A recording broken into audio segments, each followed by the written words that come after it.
Hello and welcome again to another Read Aloud with Miss Disney. I am your lovely host, Miss Disney.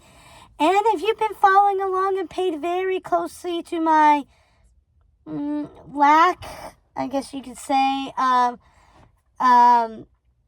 description of our next villain in the Disney Villains series written by Serena Valentino, then hopefully you'll take a gander at this clue that this villain has 101 ways to be oh so misunderstood, but maybe a little bit bad.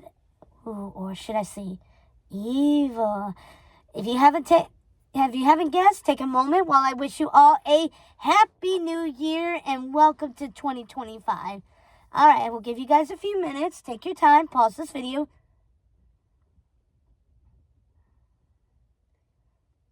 Oh, you're back. Yay! Have you guessed it yet? Do you know our villain? Well, if you guessed correctly, it is Cruella De Vil. We are reading Evil Thing, a tale of that DeVil woman. Let's get started now.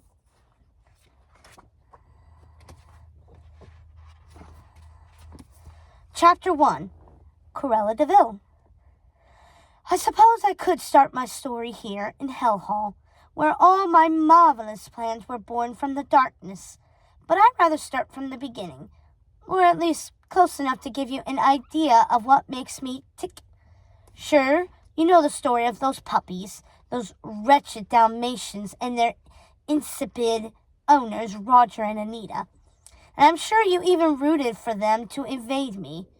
Me, that monster, the devil woman in a fur coat. But don't I deserve a chance to tell my own side of the story? The real story? It is fabulous after all. Behold, the story of me, Cruella De Vil. Tick-tock, darlings, we're going back in time to when I was a young girl of 11 living in my family's mansion. So prepare yourselves, dears. You're in for a wild ride. My mama, Papa, and I lived in a grand house on Belgrave Square. It was large, lurid, and magnificent, an imposing home with 4 massive columns supporting a terrace that looked down on the square. Our community was tucked safely away from the common London rabble on the other side. We were on the proper side, surrounded by many sprawling parks, creating a world that seemed to belong to us alone. Of course, one could see the occasional servant polishing the brass on the front porches, or a nanny strolling in the park with their squealing charge. And there were the old women who sold violets on corners, and the little boys who sold the papers and delivered messages, but they were almost invisible, like wraiths. I hardly thought of them as people. I called them non-people. To me, they almost seemed like ghosts. Well, of course, my own servants were very much alive.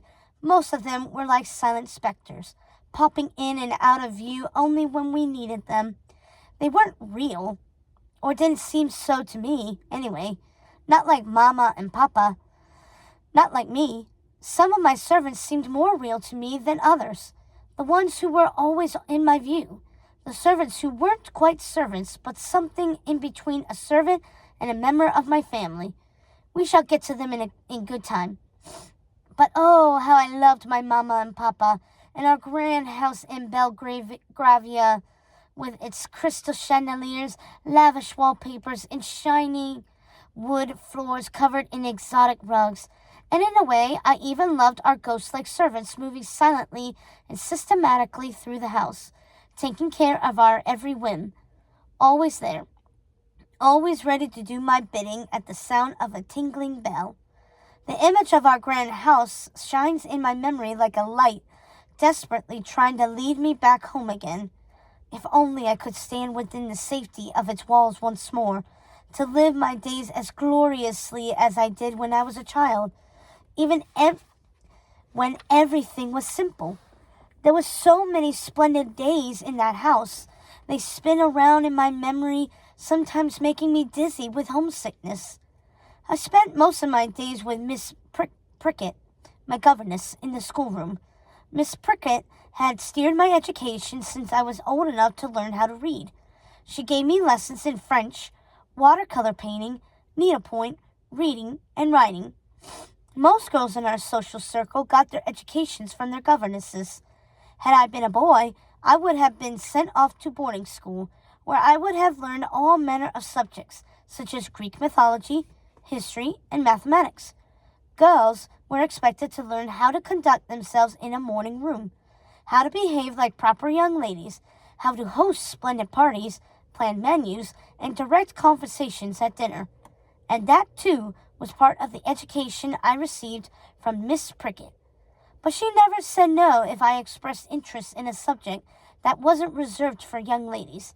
She encouraged my zeal for geography, for example, and let me devote as much time as I wanted to learning about the cultures and customs of different countries, because she knew I desperately wanted to travel the world when I was old enough to take such an adventure. I have such fond memories of those days, but my favorite part of each day was when I would go down to the morning room with Miss Prickett to spend a blissful hour with my mama. 1 hour every morning, entirely devoted to me. My mother's passion for exquisite clothes was unwavering. She was always beautifully dressed in the latest designs. No one could hold a candle to her, not even me. And you all know how stunning I am, don't you, dears? You've seen my photos in the papers. You know of my exploits and my relentless devotion to fashion. Well, my dears, my mama was the same. She had an exciting, glamorous life, and she deserved it. She was the most beautiful and beguiling woman I ever met. She was a true lady. She didn't have to make time for me, as busy as she was, but she did. At the same time, each day, right after my lessons with Miss Prickett, I would hold the image of my mama in my mind as I headed down our grand staircase, making my way from the schoolroom to the morning room. I had to will myself not to run down the stairs, to be a proper young lady and not squeal with delight because I was so excited to see my mama. After all, my schoolroom was a new development. It had been recently converted from the nursery, which meant I was on my way to becoming a young lady. Miss Prickett was always there, holding my hand to make sure I behaved properly. Not that I needed her guidance in how to behave, though I did need her guidance in how to dress, as I had not yet developed Mama's ingenious skill for putting together an ensemble. Before we left the schoolroom, each day to be presented to Mama, Miss Prickett made sure I was fastidiously put together. I insisted on nothing less than perfection. Miss Prickett would list everything off in succession as she inspected me, checking to see if my hair, dress, and bows were all in proper order, knowing I would be mortified if my mother noticed anything out of place. I wouldn't dream of going down to the morning room without first changing into one of my prettier dresses, or before making sure my hair was in perfect ringlets. The morning room was the room Mama preferred. It was her domain. It decorated exquisitely. It wasn't the largest room in the house, as one of the rooms on the main floor reserved for family. It was smaller, but cozy, and one of the most beautiful. The far wall was lined with windows, along with a set of French doors that led to the terrace, which looked down on Belgrave Square. In front of the windows was a large wooden desk where my mother did her correspondences and dealt with the daily running of the house. On the right-hand wall was the fireplace. The mantel was tastefully decorated with the precious treasures my parents had collected during their various travels around the globe. A pair of lovely jade tiger statues, a small golden clock, and a black onyx statue of Anubis, the Egyptian god and protector of ancient tombs. Anubis took the shape of a dog, and I always fancied he was a protector of dogs until my father set me straight. And of course on the mantel were the invitation cards to dinners and parties that adorn the mantels of all the more fashionable households. Mama always had at least 3 invitations there on any given day. Painted above the fireplace was a large semicircular art decor design that has been branded into my memory. When I close my eyes and think of the Belgravia house, I think of that design. I only wish I could describe it more accurately, because it's not the design I'm trying to describe as much as the feeling it evokes when I think of it. A sense of home. How does one describe that? The feeling of home. On the far right of the fireplace was a set of bookshelves, flanked by 2 large potted palms, and a distance before them was a rolling tray with various decanters containing spirits, cocktail glasses, and a canister for dispensing seltzer water. Before the fireplace was a leather couch, and opposite were 2 leather chairs with a small round table between them.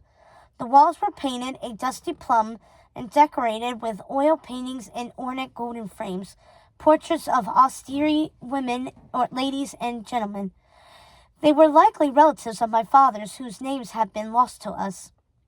Almost every visit to the morning room to see my mother was the same, but it took my breath away each time I saw her sitting on the leather couch, waiting for me.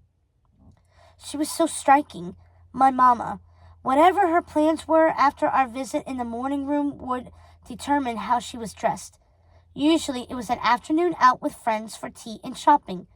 In one of my memories, she wears a lovely tea-length dress with a low sash around her hips, as was the fashion then.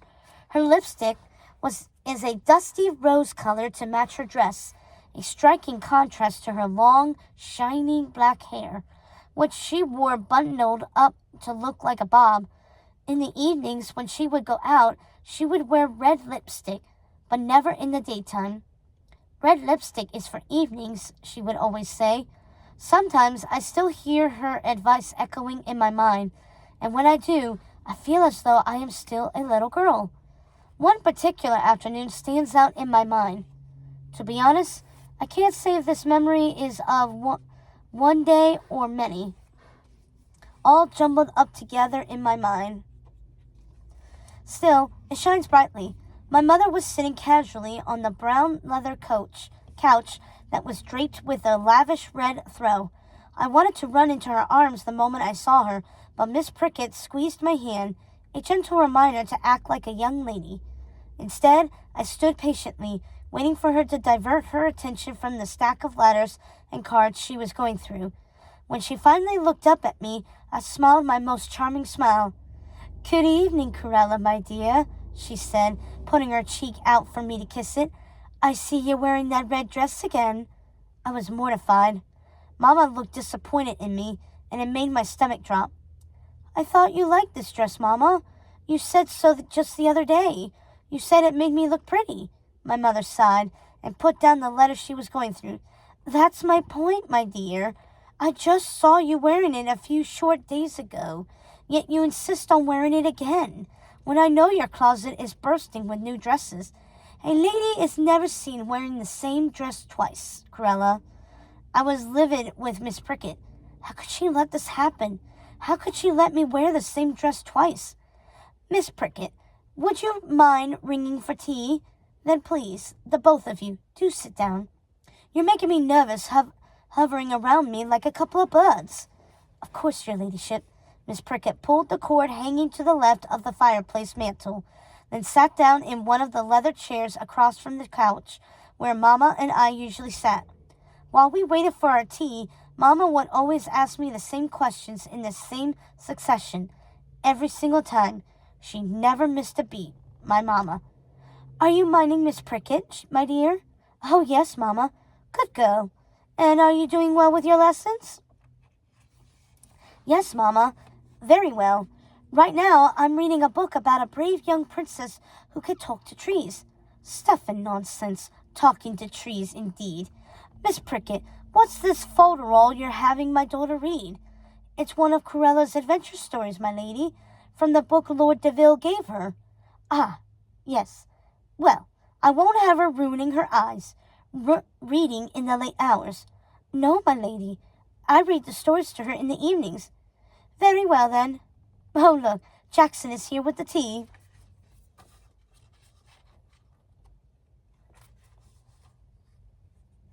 And so he was, closely followed by Jean and Pauline, two young maids in black uniforms with white hats and aprons. I could always tell what time of day it was based on the color of the maids' uniforms. Mornings and early afternoons they were in pink, and late afternoons and evenings they wore black.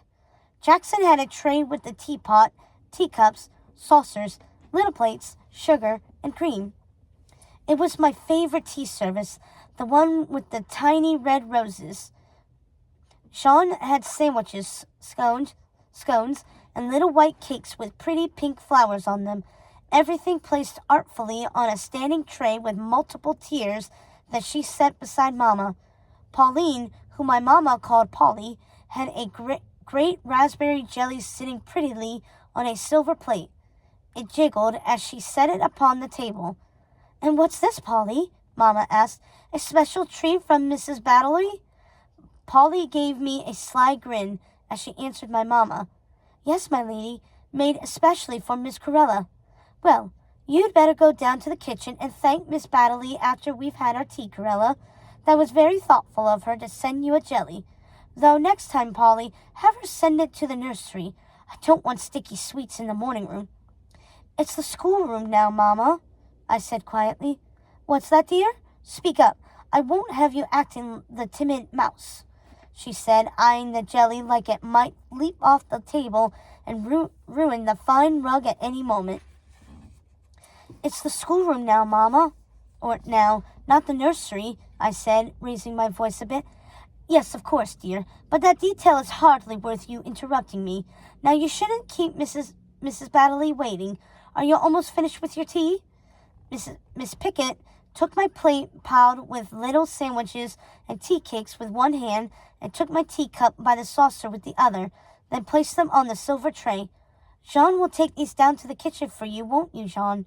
Miss Cruella can finish them late there." "That's a lovely idea, Miss Pickett. Don't you think, Cruella? I have to dash out anyway, my dear. I shouldn't be late to meet Lady Slapton. If I am, she will speak of nothing else until something else diverts her attention." Mama then turned to our butler. "Jackson, my coat." "Yes, your ladyship." And out he went, with Jean and Pauline following him from the morning room with all of the tea things. "Give your Mama a kiss before she goes, Miss Cruella," Miss Pickett said, as if I needed coaxing. But the fact was, I was taking my time. I wanted to see Mama in her fur coat.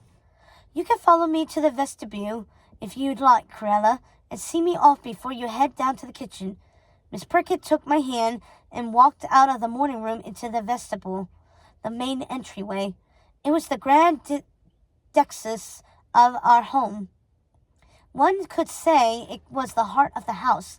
In the center of the room was a round table with a vase of flowers that were changed daily.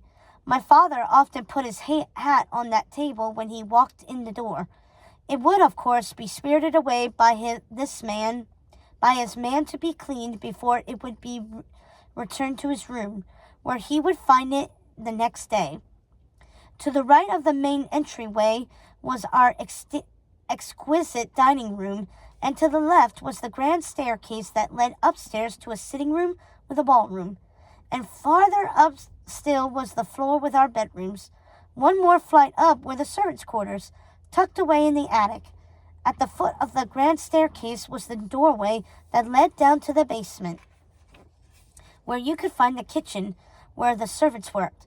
And right across from the front doors was the morning room, the soul of the house. Jackson and Jean were standing near the front door, waiting for us. Jackson held my Mama's fur coat, and Jean held my mother's handbag, which glittered in the early evening light.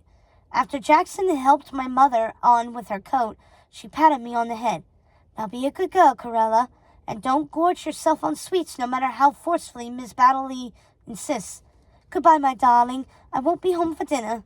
She blew me a kiss and dashed out the door, her long fur coat trailing behind her dramatically.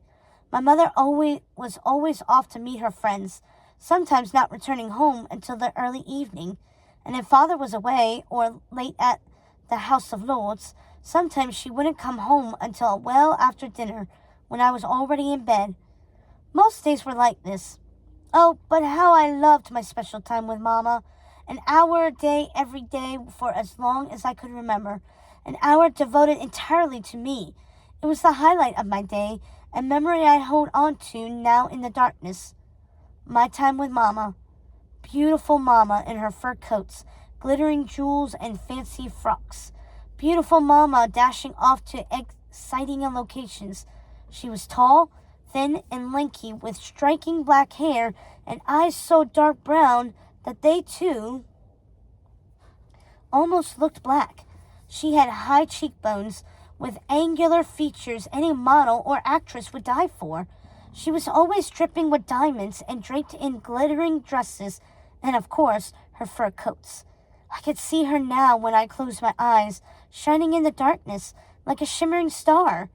After my blissful hour with Mama in the morning room, Miss Pickett escorted me down to the kitchen to thank our cook, Mrs. Baddeley, for the jelly. She didn't always send the jelly, but when she did, Mama insisted that I be polite. I have to be honest, Mrs. Baddeley was insufferable. She was a squat, red-faced woman with eyes that always seemed to be smiling. She was often covered in flour, and strands of hair would fall from the bun that was piled high on her head. Each time she brushed the hair out of her face, she would get flour all over herself. She was fond of cooing at me like I was still a little girl and not a young lady, and asking me questions that were quite frankly none of her business. Why should she care what I was learning in school? Mama didn't need me on which subjects I was taking, so why should our cook? On my way downstairs, I closed my eyes tightly, willing myself to be kind to her, and bracing myself for a squealing litany of rapid-fire questions. "Oh, Cruella, how are you doing, my girl?" she asked as soon as she heard my shoes clicking down the stairs. For an older woman, she had the keenest hearing. I swear she could hear me coming all the way from the 3rd floor, and she'd have a jelly made and ready for me by the time I reached the basement. "I'm very well, Mrs. Baddeley," I recited. "Thank you for the jelly. It was beautiful." Her laugh was slightly raspy, unrefined, and loud. It matched her appearance all too perfectly. "Oh, my girl, it tastes even better than it looks. Here you go," she said as she set a heaping portion on the island across from where she was rolling some dough. "Sit down, my dear. I know jellies are your favorite." The fact I hated jellies, but somehow she had got it into her head. I loved them, and so it seemed that I would be besieged by Mrs. Baddeley's jellies for the rest of my childhood. I sat at the stool across from her and forced down my jelly as I watched her roll the dough, a big smile on her face as she asked me her insipid questions. "Would you like to invite some friends over for tea? How about that dear sweet girl Anita? We can make a party of it. I can make all your favorites. Doesn't Anita like lemon tots?" "She does, thank you," I said between delicate bites. Mama had warned me not to eat too much, after all. "I simply can't believe how old you're getting." "Why, you will be turning 12 soon, Miss Cruella. I shall make you something special. You can make sure of that." Honestly, she wouldn't stop talking. "And it wouldn't be long now until you're off to finishing school. Just a couple of years. Are you excited? Nervous? Oh, Cruella, you will love school. All those new friends and adventures." And it went on like that for what seemed like an eternity. How impertinent. As if she knew what I would and would not love. She was always feigning an interest in me, Miss Baddeley was. It drove me to distraction. My mother didn't even ask me those questions. What made a cook think she could? But isn't that always the way with cooks? Chumming it up with the children of the house? Mama told me stories about her family's cooks, how they passed her sweets and were always striking up inappropriate conversations. I know Anita adored her guardian's cook. She practically looked to her as a second mother. But that was something I never understood. I had a mother, a marvelous mother. What would I want with a flour-dusted woman who fussed over me almost constantly? I was polite to her, of course. I answered her questions, and I was sweet about it. Not quite as sweet as Miss Baddeley's noxious No shea jellies, but sweet nevertheless. That's how a young lady is expected to conduct herself. So that is how I acted when I did my duty and went down to the kitchen to thank the annoying woman. On occasion, my mother too would go down and speak with the cook, to remark on an exceptional meal or to thank her for impressing our guests. I think it was because she was afraid we would lose her to another house if she didn't make a fuss over her from time to time. So many of our guests remarked on Mrs. Baddeley's cooking that my mother was sure someone would snap her up. It's not like the old days, Mama would say, when servants were bound to a household their entire lives. They have other opportunities now. Some of them even know how to read and write. We must do our part to keep them loyal. So she would descend the stairs in her glittering gowns, looking quite out of place, to flash a thankful smile at Miss Baddeley, and praise her like one might praise a needy little puppy. Ah, puppies. But we'll get to that part of the story soon enough. So I took a page from my mother's book and went down to the kitchen to thank Mrs. Baddeley when she sent me a jelly. I made sure to say that I loved the raspberry most of all. I cooed over the shape of the jelly and asked if I could see the mold in which she'd made it. This all made Mrs. Baddeley chuckle with delight. She looked like a jelly herself, jiggling and wobbling as she did so. She pulled the mold down from the high shelf and showed it to me. I pretended to find it fascinating.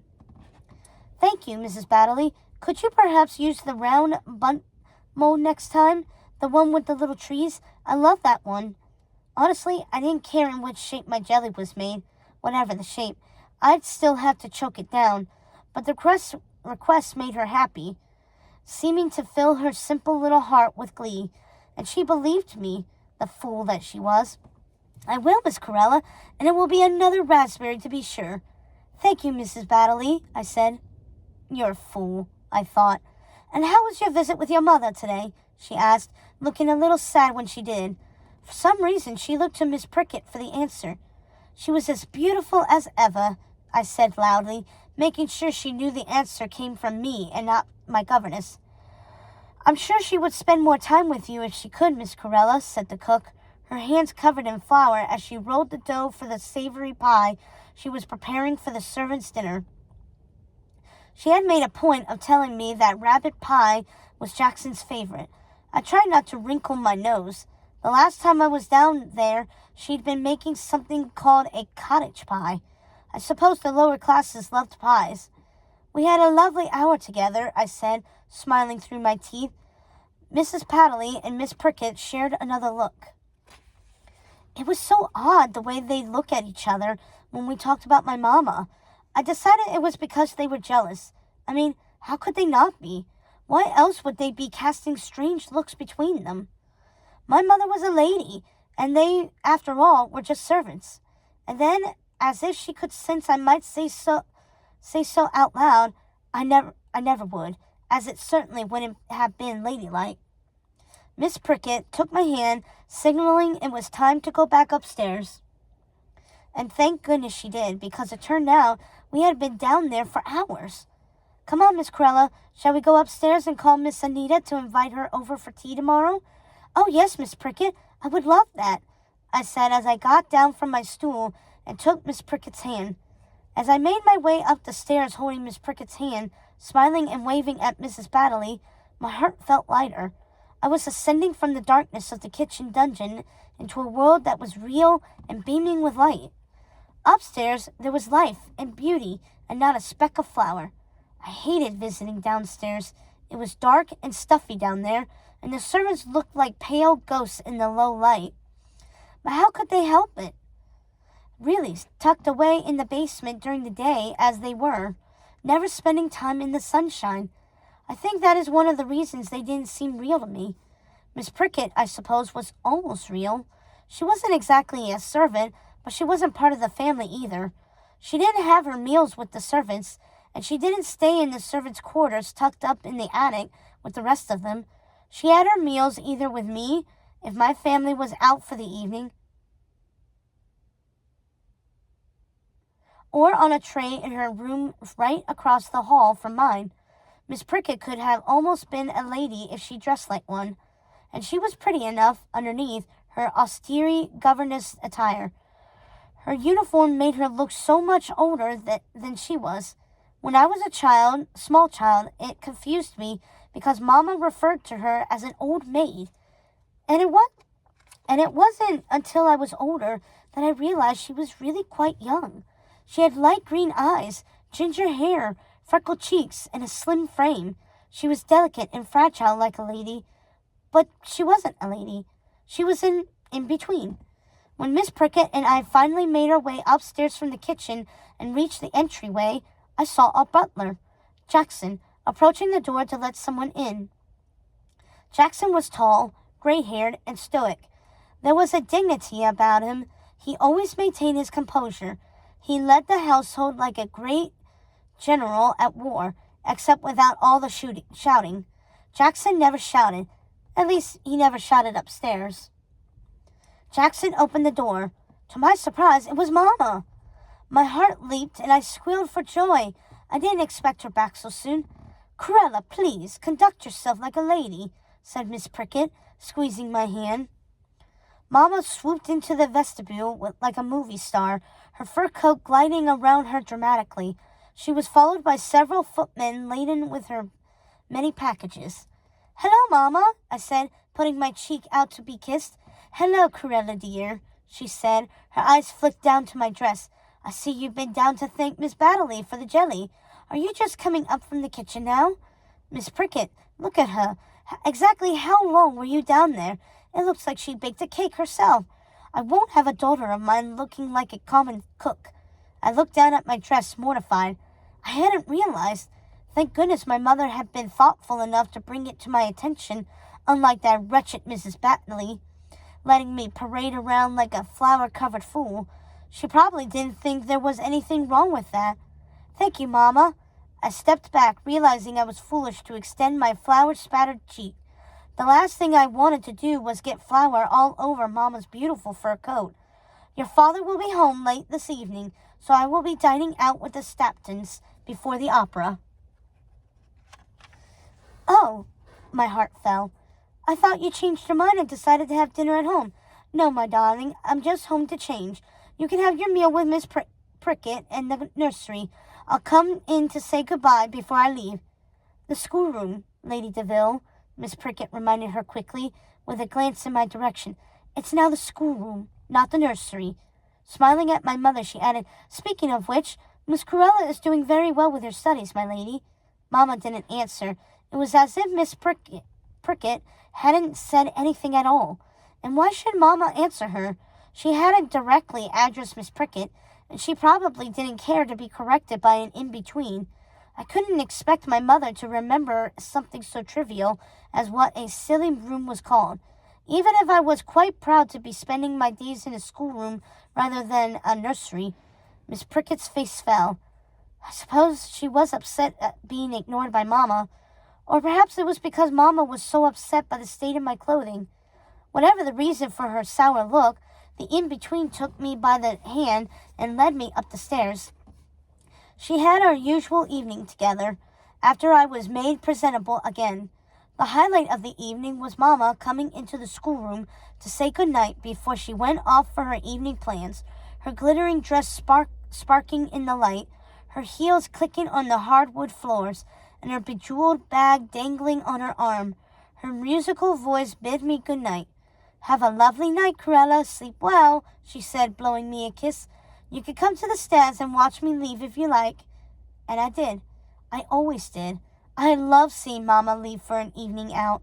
I'd watch from the top of the stairs as her sparkly dress trailed behind her until she reached the bottom, where Jackson was waiting, holding out her long fur coat.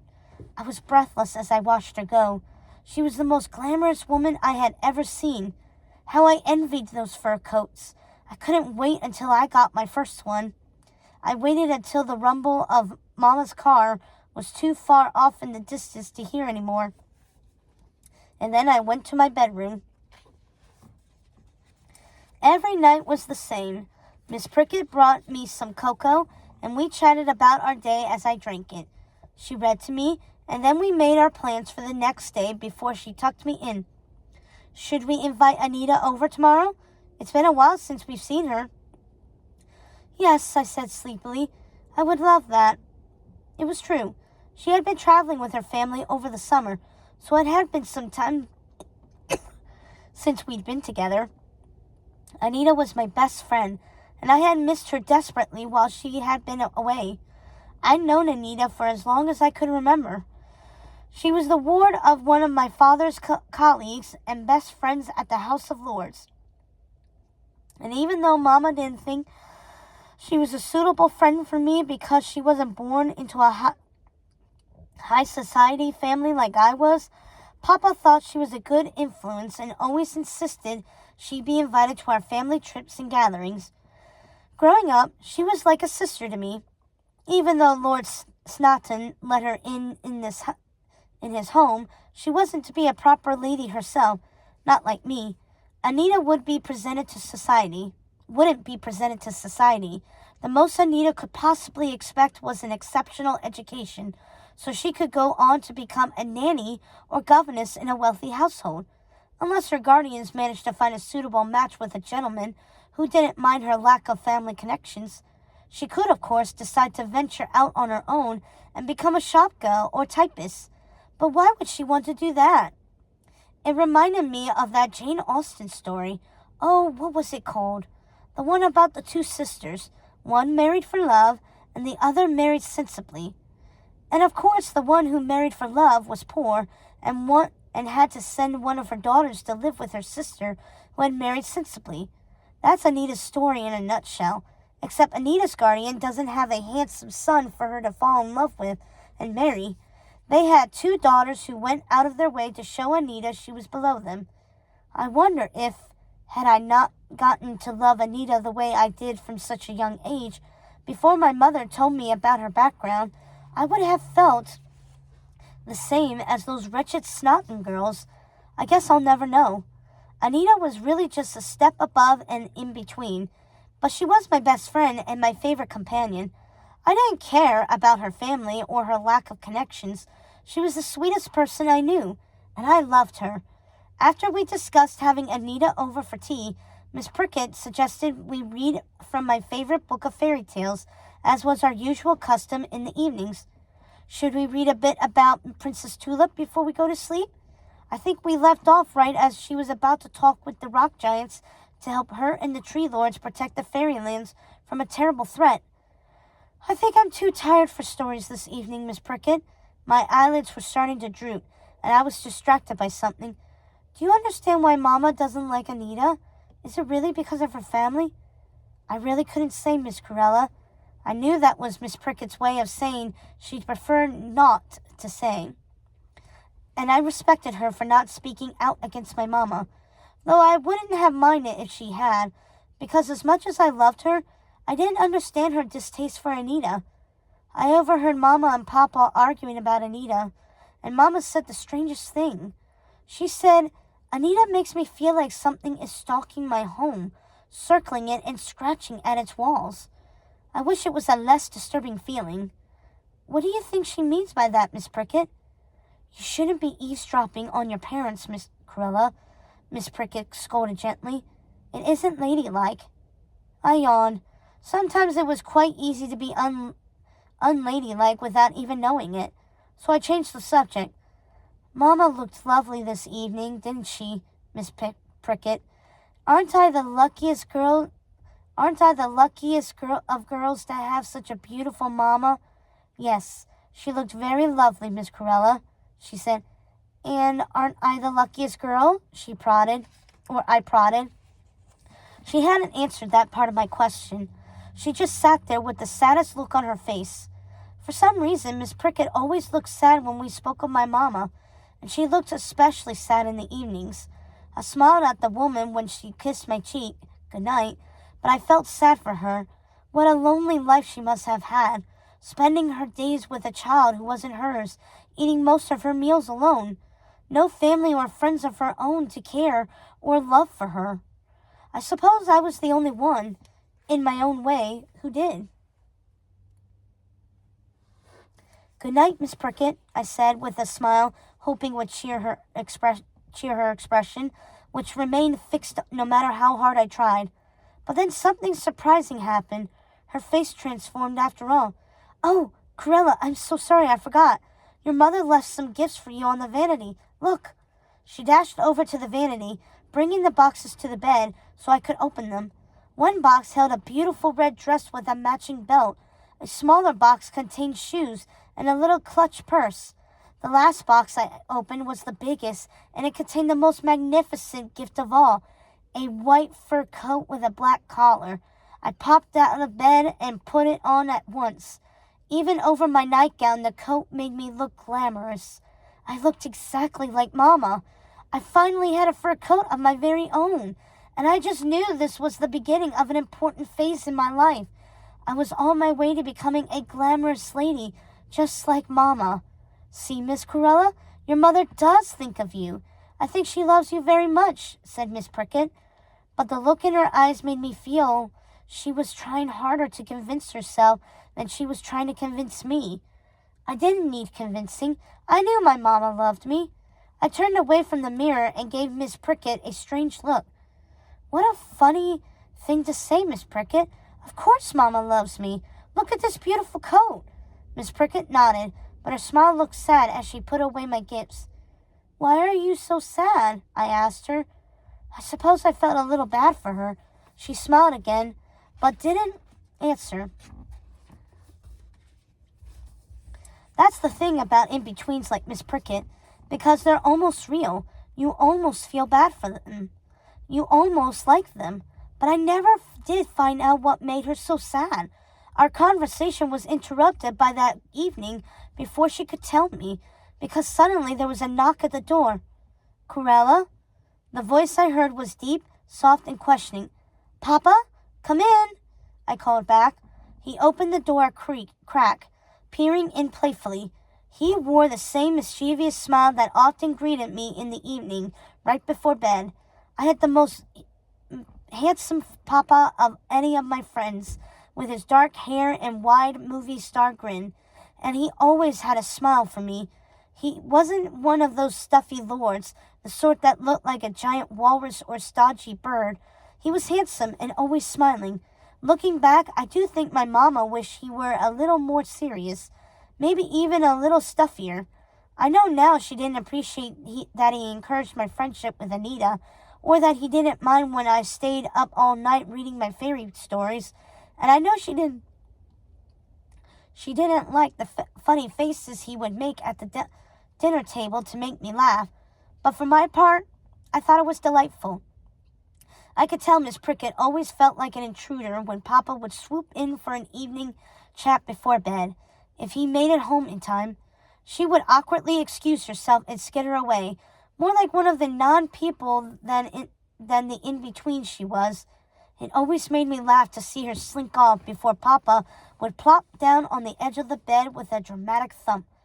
He wasn't a bumbling man, but with me, he liked to pretend he was. It was our special thing. "And how is my girl?" he asked. "Very well, Papa. I had a lovely day with Mama." "You saw her today?" Papa could be so forgetful sometimes. He always seemed surprised when I told him Mama spent the day with me, even though he knew she spent an hour each day with me after my lessons. "I did, Papa. I saw her for tea like we do every day. We had a marvelous time." "Did you, my girl? A marvelous time? Well, that's very good to hear, Cruella dear." His eyes landed on the empty boxes at the foot of the bed with a frown. "I see your mother went out shopping again." I suddenly felt irritated with Miss Prickett for not taking them away. "What did she buy you this time?" he asked, looking a little cross. "Oh, Father, Mother got me the most topping white fur coat." I leaped out of bed and tried the coat on for her, twirling around in the mirror. "Don't I look just like her?" "Yes, Cruella, I'm afraid you do." He looked at me in such a strange way that I stopped twirling abruptly. Had I made him angry? "Papa, are you cross with me?" He scooped me up, twirling me around in circles. "No, my darling, I'm not cross with you. You look lovely. Let's dance together." We danced around my room, which made us both laugh so hard We had to stop and catch our breath. Then he reached into his pocket, pulling out a small parcel wrapped in brown paper and tied with twine. Well, I have something for you as well, my dear. It's not a fur coat, but they do come with an interesting story I think you'll appreciate. Father rarely brought me gifts. He brought me silly smiles, conversation, and affection almost every evening, but he rarely brought me gifts. He had so little time to show me he loved me, busy as he was at the House of Lords. Unlike Mama, who was almost always bringing me home something beautiful. Oh, Papa, I cried, ripping at the paper. The scraps made my white bedspread look like it was covered in brown polka dots. I'm sorry I didn't have time to wrap it prettily, he said. He was an interesting sort of man, the proprietor of the antique shop. Not the sort who offers pretty boxes and bows. I didn't care. I could hardly wait to see what it was, but my smile faded when I opened the box. A pair of round jade earrings. They were dull green and unremarkable. Thank you, Papa, I said, smiling again with some effort. Compared to the fur coat Mama had given me, it was hardly a gift at all. I think that was the moment I realized my Papa didn't love me after all, or at least not as much as I thought he did. If he loved me, he would have gotten me something truly beautiful, like Mama always did. Cruella, my dear, I haven't told you the best part. These earrings were found in a real pirate chest. My eyes widened. This was an interesting development. Really? Yes, my dear. He was a great pirate. He stole a chest of treasures from a far-off and magical land. Remember that book I got you? The one with the strange fairy tales? Apparently, the book and the earrings come from the same magical place. That is interesting. And it was. I love tales of fantasy and adventure. The idea of a pirate's treasure filled my heart with wonder. But I couldn't bring myself to be excited about his gift. I could see his face falling as he realized I didn't love the earrings, but he continued, This is the most interesting part, my dear. It's rumored the treasure was cursed by foul sorceresses, nasty fairies, or the like. Can you imagine? I tried to get excited about the gift's supposedly magical history. I really did. But I was too disappointed about the boring earrings. It's not like I was on the pirate ship having the adventure. I would have preferred that, to be honest. So you got me cursed earrings? My father laughed. Well, of course they're not actually cursed, Cruella. There's no such thing as curses, not really. But you loved the book of fairy tales I got you, so I thought you would enjoy the story nevertheless. Aren't you and Miss Prickett always reading about that adventurous princess? What's her name? Princess Tulip, I said. Yes, that's her name. I knew you'd loved her stories, so when I heard the story of the earrings, well, I just had to get them for you, he sighed. Even if they did cost a fortune. A fortune? Why hadn't he mentioned that before? Well, this was another story altogether. I looked at them again, considering and decided I liked them after all. No, I decided I loved them, and I chided myself for thinking my Papa didn't love me. I love them, Papa, thank you, I said, wrapping my arms around his neck. His smile faded a little. I didn't know why. You can be very much like your mother, Cruella, he said, and I thought that was the sweetest thing he could have ever said to me.